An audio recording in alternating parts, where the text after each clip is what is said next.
Canada has a thriving arts and cultural community, and I think that they do great work.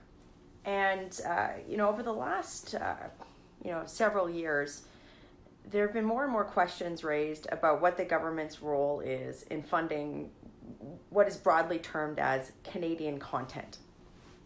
So this issue has come up this week because various regulators within the government and legislators have sort of been floating trial balloons that the government, the Justin Trudeau-led government, should be regulating companies like Netflix to be paying more or like regulated to provide Canadian content, even though a company like Netflix actually produces a lot of Canadian content already.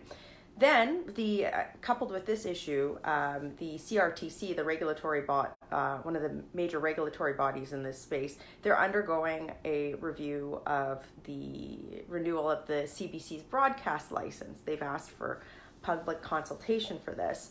But there have been a few articles that I've read this week talking about how CBC's revenues are actually down. They're asking for more money, and that they actually want to produce less Canadian content.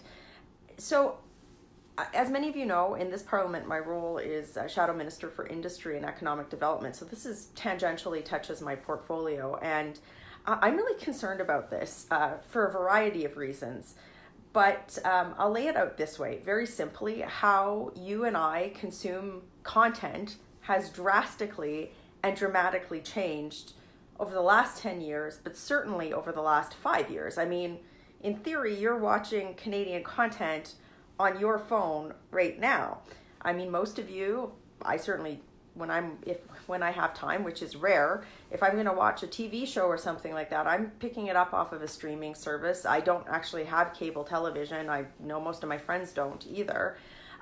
So the question really becomes like, well, what is the role of government in this space? So there's varying schools of thought. There are people who, say like, look, we're inundated with American content. Canada, the role of government and taxpayers should be to be funding the development of Canadian content, so that we're not culturally competing with the US. Okay. Well, if you carry that argument through, where is that content being consumed? Who is it being consumed by? The way that we reach content, which is primarily through digital streaming services or on sites like this, you can kind of search whatever content you want. And if there's a demand for that, that product is going to be produced. So I think given that the way that we consume information and content has changed so much, we actually have to look at whether or not it's efficient or effective to pump, billions of dollars into corporations like the CBC, bail out print media, and sort of have these siloed government bureaucracies for Canadian content, when there's questions about whether or not Canadians actually want this based on how they're watching or consuming that content. And this is really like a sacred cow, right? Like somebody watching this right now, a very taboo topic, to use the politically correct term.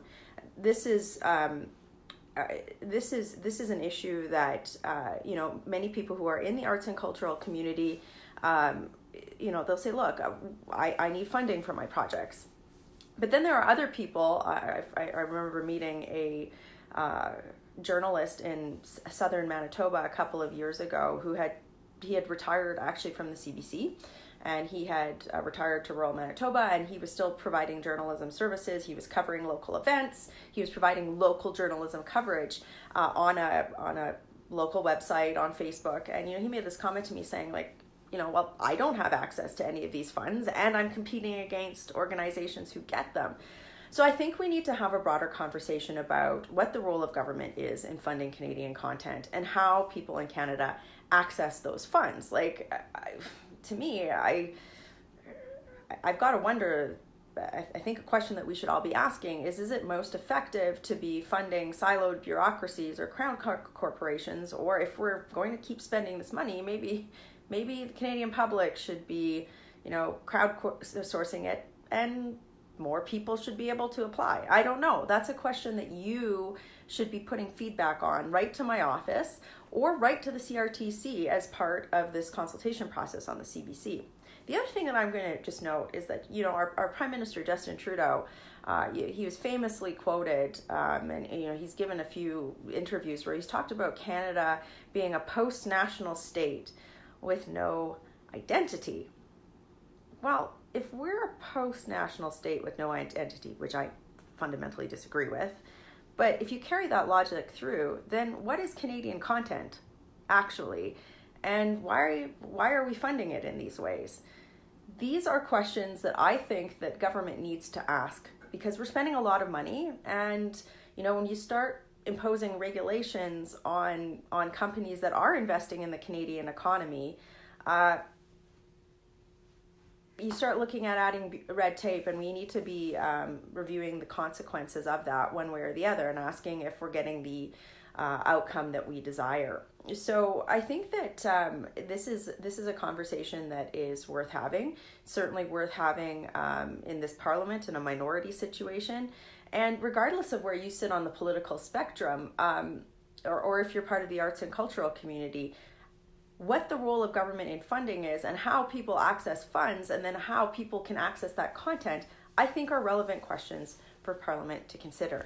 And that's something that I will be pushing for in this Parliament. Write to my office if you have some feedback on this, or leave the comments here on the Facebook page. We try and get through as many as we can as possible. And in the meantime, make sure that you, and I'll post this link in the video description as soon as I'm done, you put your feedback on the broadcast license renewal site on the CRTC for CBC. Working hard for you. Have a great day.